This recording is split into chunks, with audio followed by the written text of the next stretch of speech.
天ぷらはエビや魚などの魚介類やかぼちゃナスなどの野菜に小麦粉などから作った衣をつけ油で揚げた料理です。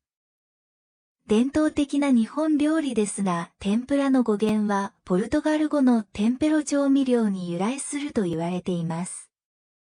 天ぷらはつゆにつけてまたは塩をかけて食べます。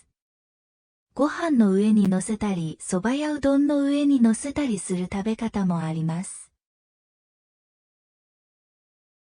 天ぷらはエビや魚などの魚介類やかぼちゃナスなどの野菜に小麦粉などから作った衣をつけ油で揚げた料理です。伝統的な日本料理ですが、天ぷらの語源はポルトガル語のテンペロ調味料に由来すると言われています。天ぷらはつゆにつけてまたは塩をかけて食べます。ご飯の上に乗せたり、蕎麦やうどんの上に乗せたりする食べ方もあります。